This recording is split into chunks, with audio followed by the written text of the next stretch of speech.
안녕하세요. 언약교회 이대수 집사입니다. 성경개관 둘러보기 18번째 시간입니다.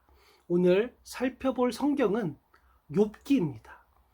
문학 양식상 시가서에 해당하는 본서는 어찌하여 의로운 자가 고난을 당하는가?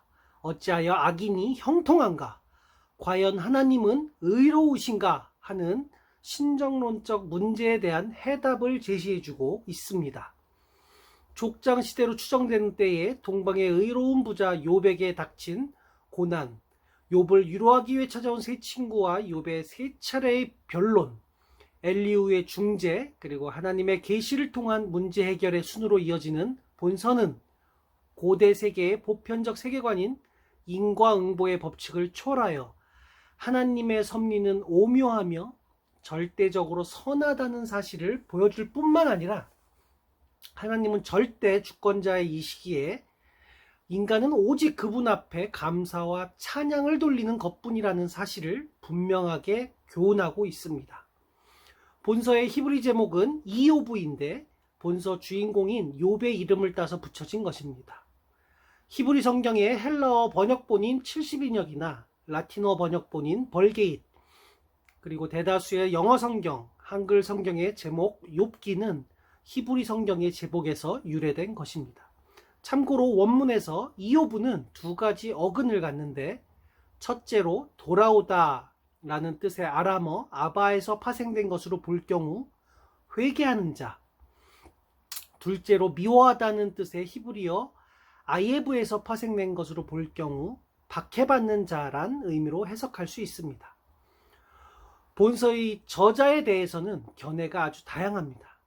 첫째로 본서의 제목이 주인공 욥의 이름을 따서 붙여졌다는 사실을 감안하여 저자를 욥으로 보는 견해. 둘째, 유대 전승이나 탈무드를 근거하여 모세로 보는 견해. 셋째, 본서 28장과 잠언 8장의 문체가 흡사하다 하여 솔로몬으로 보는 견해. 넷째, 문체의 흐름이 전반적으로 예레미야서와 비슷하다 하여 예레미야로 보는 견해. 다섯째, 본서와 시편 88편의 분위기가 유사하다 하여 시편 88편의 저자인 해만으로 보는 견해 등이 있습니다. 그러나 분명한 사실은 저자가 인간의 고난 문제 등에 매우 예민하고 종교성이 심오한 사람이며 본서가 세계문학의 걸작 중 걸작으로 평가되고 있다는 점에서 대단한 문학성을 지닌 자이고, 동시에 당대의 뛰어난 지성인이었을 것이라는 점입니다. 본서의 시대적 배경은 아브라함이나 이삭, 야곱 등의 활동 시기와 비슷한 족장 시대로 추정됩니다. 이런 맥락에서 본서 기록 연대를 족장 시대 직후로 보는 견해가 있습니다. 대략 기원전 2000년에서 1800년경입니다. 이와는 달리 본서 기록 연대를 훨씬 후대로 보는 경우도 있습니다. 즉 출애굽 직후인 기원전 1400년경인 모세 시대로 보는 견해가 있는가 하면, 둘째, 지혜문학이 최고조에 달했던 기원전 950년경인 솔로몬 시대로 보는 견해도 있습니다. 한편 자유주의적 성향을 가진 일부 학자들은 바벨론 포로 이후로 심지어 기원전 1세기경으로 보는 극단적인 견해도 있습니다. 추가적으로 다른 성경과는 달리 저자와 기록 연대가 명확하지 않기 때문에 본서의 기록 장소를 한마디로 단정하기는 어렵다는 점도 욥기의 특징이라 할 수 있겠습니다. 하지만 욥기의 배경과 무대는 비교적 명확합니다. 본서 1장 1절에서 나오는 바와 같이 욥의 고향이며 본서 전체의 배경이 되는 우스 땅입니다. 이 우스의 위치에 대해서는 이견이 있으나 성경에서는 종종 에돔 지역과 관련하여 언급되며 우스 땅에 사는 사람을 에돔인이라고 부른 기록이 있고, 욥을 찾아온 친구 중 한 사람인 엘리바스의 고향 대만 역시 에돔 변방에 위치하고 있는 점, 게다가 욥의 가축대를 습격한 자들이 인근에 거주하는 스바 사람이나 갈대아 사람이라는 점 등으로 미루어 볼 때 우스는 이미 팔레스타인 동쪽 내지는 에돔 국경지대의 성읍으로 추정할 수 있습니다. 이곳은 사막으로 둘러싸여 있지만 비옥한 초원지대였을 것으로 짐작되고 있습니다. 마지막으로 욥기에 나타난 하나님의 섭리를 묵상해 보도록 하겠습니다.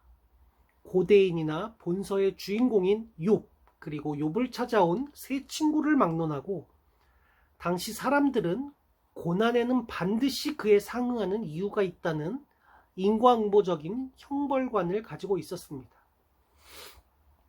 비록 본서 끝부분 32장에서 37장 부분에 등장하는 엘리후가 고난에는 연단적인 성격이 있다는 다소 진보적인 견해를 피력했음에도 불구하고 고대인들의 고난관과 크게 다르지 않았습니다.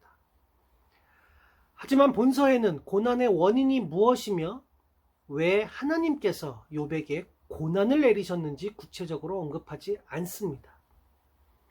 다만 결론 부분 38장에서 41장까지 하나님의 우주적인 초월성과 절대 주권만이 소개될 뿐입니다. 따라서 본서는 어찌 보면 고난의 원인을 밝히는 데 있다기보다는 죄를 지어 고난을 받는 자이든 아무 이유 없이 고난에 직면한 자이든 상관없이 세상 모든 인생은 어떤 환경에 처하든지 늘 하나님만을 바라보며 절대 주권자이신 하나님을 찬양해야 한다는 사실을 교훈한다고 할 수 있겠습니다. 혹시 지금 힘든 현실 속에서 하나님을 원망하고 계십니까? 아니면 기도응답이 없다고 실망하고 계십니까? 하나님은 여러분을 모두 사랑하십니다. 눈동자처럼 지켜주고 계십니다. 무슨 일이든 해결할 수 있는 능력을 이미 주셨습니다. 지금 이 순간 선포하십시오.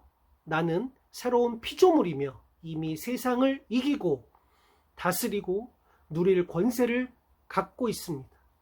나는 늘 승리하고 하나님께서 조건 없이 주신 풍성한 복을 마음껏 누릴 것입니다. 하나님을 찬양하고 송축합니다. 할렐루야, 아멘.